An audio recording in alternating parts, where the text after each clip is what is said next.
네, 이처럼 서지현 검사가 8년 전 자신의 성추행 피해 사실을 폭로한 이후에 한국에서도 미투 운동이 확산하고 있습니다.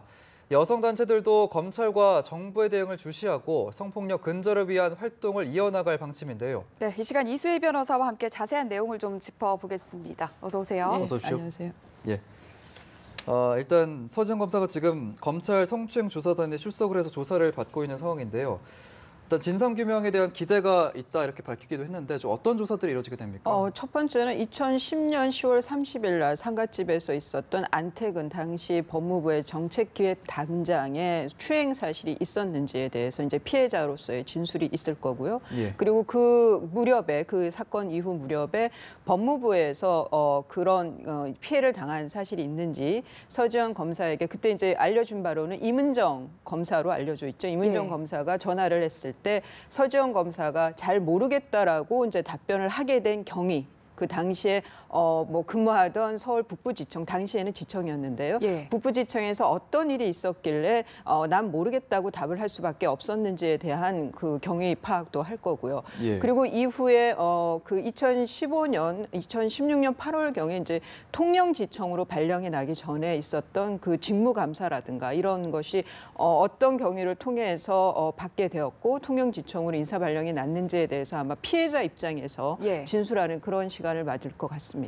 네, 예. 이렇게 조사가 이뤄지기에 앞서서 검찰 내부에서는 진상조사단장 맡은 조희진 서울 동부지검장의 자격 두고 논란이 많았습니다. 이문정 검사가 공개적으로 사퇴를 요구하기도 했었잖아요. 이 같은 논란이 된 부분들에 대해서 어떻게 바라보고 계십니까? 그러니까 이제 이 서지현 검사의 이제 이 용기 있는 폭로 이후에 사건 파악을 하는 데서 이제 두 줄기가 있는 거예요. 하나는 서지현 검사가 이 안택은 당시 그 단장으로부터 이런 피해를 입었고 그 이후에 안택은 당시에는 단장이었지만 2015년에서 17년에 그러니까 이 서지현 검사가 통영지청으로 발령이 나는 그때는 법무부의 검찰국장으로 있었거든요. 예. 그러다 보니까 이제 인사권의 힘을 발휘할 수 있는 지위에 있었던 거죠. 그때 서지현 검사 입장으로서는 납득하기 어려운 지청으로 발령, 그것이 혹시 안택은 당시 국장의 입김이 가해진 거 아니냐라는 인사 불이익 부분이 있는 거고요.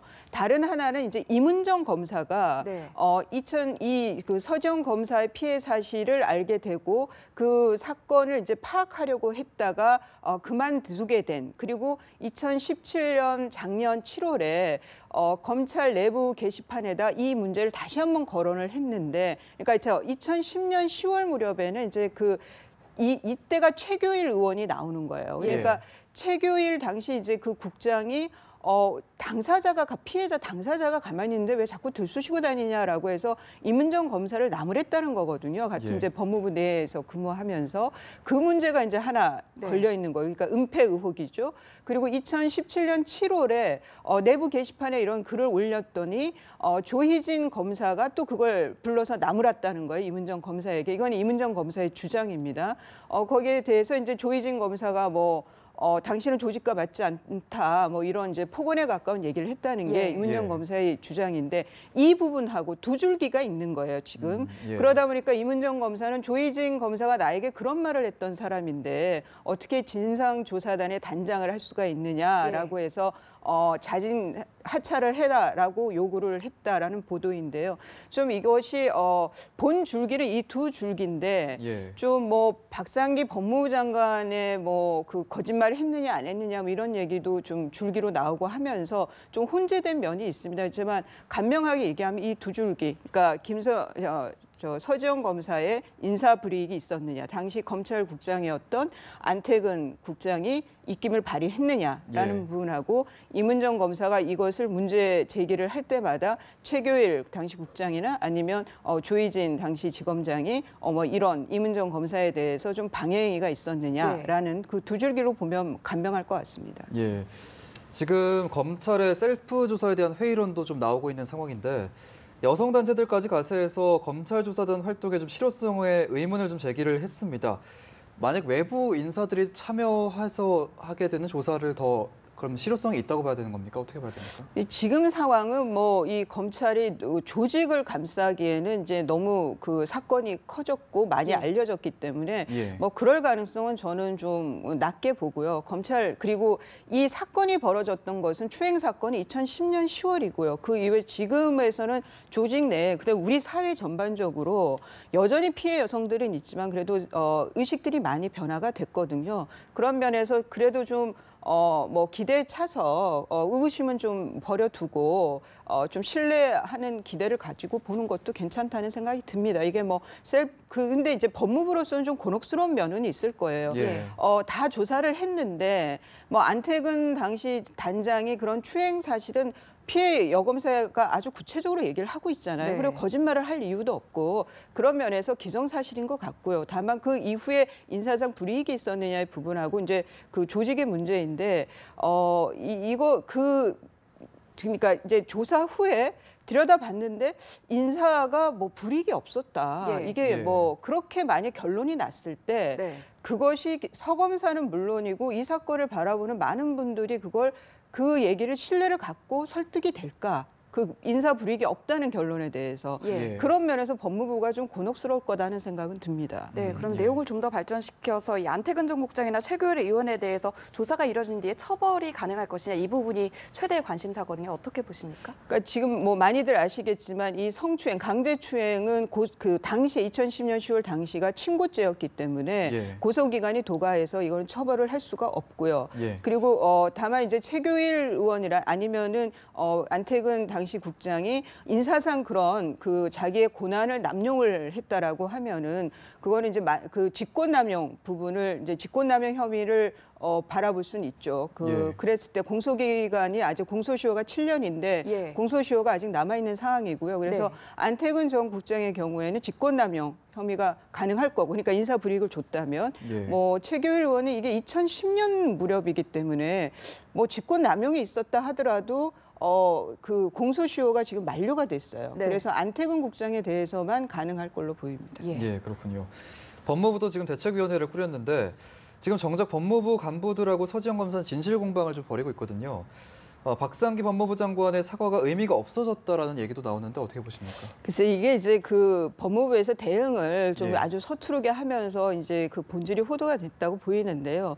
박상기 법무부 장관이 제가 봤을 때 크게 잘못한 건 없는 것 같아요. 이메일이 뭐 워낙 장관 일이 바쁜데 예. 뭐 이메일을 그 2개를 사용하면서 혼선이 있었다. 그래서 잘 열어보지 않는 이메일이었다라는 그 해명이 뭐 믿어도 될 것 같고, 그렇다 그러면은 이후에 이제 이메일 다 보고 난 후에 그 전에 이미 또 서지영 검사 지인을 통해서 또 얘기를 전달을 했다고 그러고요. 예. 시간이 조금 지체되기는 했지만 뭐 그 법무부에 있는 국장을 통해서 면담을 하라고 했고, 다만 그 면담 자리에서 예. 서지영 검사가 어떤 얘기를 했느냐, 거기서 인사불만을 얘기했다라는 얘기가 하나 쪽에서 나오고 서지영 검사 측에서는 그렇지 않다, 진상조사를 요구했다라는데, 이 진상조사가 서지영 검사는 인사상 불이익이 그 안태근 그 국장의 어떤 그 남용 행위로 해서 내가 인사상 불이익을 받았는지에 대해서 진상을 파악해달라고 했다면, 예. 그것은 이제 그 면담한 법무부 과장이나 국장 입장에서는, 법무부 측 그 관리 입장에서는 이게 인사불만인가라고 오해하고 받아들였을 수도 있는 것 예. 같아요. 예. 그래서 이거는 그냥 서로 간에 약간의 좀 뭐 커뮤니케이션의 문제라고 보이고, 더 양쪽 모두의 뭐 본뜻의 차이는 없다고 보입니다. 네, 예. 일단 여러 가지 이런 논란 속에 검찰발 미투 운동이 법조계 전반으로 확산하고 있는데 특히 변호사 업계의 상황도 심각한 상황이다 이런 지적들이 나오고 있는데 실태는 어떻고 왜 이런 얘기가 나오게 되는 겁니까? 그러니까 사회가 이제 우리 사회가 이전에는 굉장히 그 가부장적이고 마초적이었던 게 분명히 있죠. 그리고 또 남초 현상이 굉장히 많았던 곳이 법조계였고요. 예. 그러다 보니까 좀 그런 문화가 더 많았던 것이 이제 뭐 사실인 것 같습니다. 그런데 지금 이제 여성 변호사라든가 여성 검사들이 굉장히 많아졌죠. 네. 뭐 법정에 가보면은 판사, 검사, 변호사가 모두 여성인 경우도 흔하게 볼 수 있거든요. 뭐 이런 그 세대 변화가, 시대 변화가 그런 문화를 변화시키는 데 많은 도움이 될 거라고 보이고, 그 중에 하나가 이 미투 운동으로 보입니다. 근데 우리의 미투 운동은 이제 그 미국의 미투 운동하고 좀 차이가 있는 것이 예. 피해 사실만 얘기를 하고 있지 가해자에 대해서는 못 밝히고 있다는 예. 거죠. 예. 그 이재정 의원도 그렇고 그런 걸 봐서는 여전히 피해 여성에 대해서 왜곡된 시선이 있다라는 건 인정해야 될 것 같습니다. 예. 지금 뭐 미투 운동뿐만 아니라 응원한다는 의미의 위드유 운동까지 나오고 있다고 하는데 이러한 미투 운동이 좀 어느 분야로까지 어느 정도까지 확산이 될 거라고 예상을 하시고 또 얼마나 영향력을 갖게 될까요? 이게 이제 미국에서는 이제 헐리우드의 탑 여배우들이 이제 그 얘기를 하면서부터 폭로를 하면서 시작이 됐죠. 예. 그 사이에서 조금 뭐 잘못된 정보도 있어서 그런 자정 능력도 있었고, 근데 이것이 이제 여성들만의 문제가 아니라 우리 전반 사회 전반에 대한 문제이고 네. 그 의식의 문제는 남성들도 같이 그 겪어야 되는 문제라고 보여요. 그러니까 이게 이제 남성의 가해자에서 여성의 피해자인 이 구도만 있는 건 아니란 말이죠. 그 잘못된 문화 안에서는. 예. 그렇기 때문에 이제 위드유는 이 남성들이 그 여성들의 이 미투 운동에 대해서 우리도 같이 동참을 한다, 문제의식을 같이 느낀다라는 거거든요. 근데 이것이 저는 이제 문화계로 확산이 되는 것이 큰 의미가 있다고 보입니다. 왜냐하면 예. 대중들이 잘 아시고 그리고 대중들이 선망하는 그 여성들이 나서서 이렇게 고백을 그 폭로를 해줬을 때 그 영향력이 훨씬 크지 않을까 하는 생각이 듭니다. 네. 근데 사실상 다시 말씀드리지만 여전히 피해 여성들에게 가해지는 시선이 왜곡되어 있기 때문에 쉽지는 않아 보입니다. 네, 마침 얘기를 하셨으니까 서지영 검사도 얘기를 한 다음에 본질과 상관없는 그런 악의적 소문들 때문에 2차 피해를 당하고 있다 이렇게 호소를 했는데 서지영 검사 측에서는 이런 부분에 대해서 어떻게 대응을 할 수 있을까요? 뭐 지금 대표하던 그 김재련 변호사가 사임을 했죠. 예. 뭐 예. 이 사건과 전혀 무관한 그 이전의 경력 때문에 그 댓글에서 대리인까지 그 뭐 비판을 받는 상황이 됐는데 이것은 그러니까 서지영 검사 측에서 얘기하는 인사상 불이익이 인사 불만으로 비춰지는 것에 대한 좀 경계가 있어야 될 것 같고요. 예. 그리고 서지영 검사가 2010년 10월 그 무렵에 그 즉시 말을 할 수 없었던 거는 당시 분위기가 그랬던 거고 그거는 사회나 검찰 조직 내부나 마찬가지고 그리고 이문정 검사는 좀 이렇게 좀 강한 스타일인 것 같고요. 그런데 서지영 검사는 그거보다는 좀 여린 사람이거든요. 저희 연수원 동기라서 제가 예. 연수원 때 봐온 거 보면 예. 그런 어떤 개인적인 영향도 있고 해서 마음고생이 훨씬 컸겠죠. 그런데 이렇게 폭로하게 되기까지는 내가 생각하기에 나는 아무래도 그 일 때문에 인사상 불이익을 받은 것 같은데 그것이 이제 이번에 진상 조사를 통해서 좀 잘 드러났으면 좋겠다는 생각을 합니다. 예, 이번 기회에 좀 사회에 만연한 성추행 사건이 좀 근절이 돼야 될 텐데요. 성추행 피해에 대해서 이런 법률상 제재는 좀 현재 어떻게 이루어져 있고 강력한 법적 수단은 좀 어떤 게 있을까요? 그러니까 강제추행, 이제 성희롱과 성추행은 이제 성폭력은 다른데요. 성희롱의 경우에는 이제 민사상의 손해배상하고 그다음에 이것이 이런 공무원 내부에 이를 때는 징계감이고요. 예. 징계 사유가 되죠. 그리고 강제추행의 경우에는 이제 형사사건으로 처벌을 할 수가 있고 그리고 이제 그 회사라든가 아니면은 공무원의 경우에는 이제 당연히 징계를 하게 되죠. 근데 예. 분위기가 많이 바뀌어서 이게 이제 강제추행, 이게 아마 안태근 그 전 국장의 경우에 이게 지금 벌어졌다라고 하면은 당연히 해임감이죠, 이것은. 예. 그런데 2010년 아니 한 7년 전의 일이다 보니까 그렇게 징계를 요구하는 것조차도 힘든 분위기였다라는 것이 그게 이제 시사하는 바가 큰 것 같습니다. 네, 허위 소문을 차단하고 피해자를 보호할 정말 철저한 대책 마련이 시급해 보입니다. 오늘 말씀 여기서 정리하겠습니다. 고맙습니다. 고맙습니다.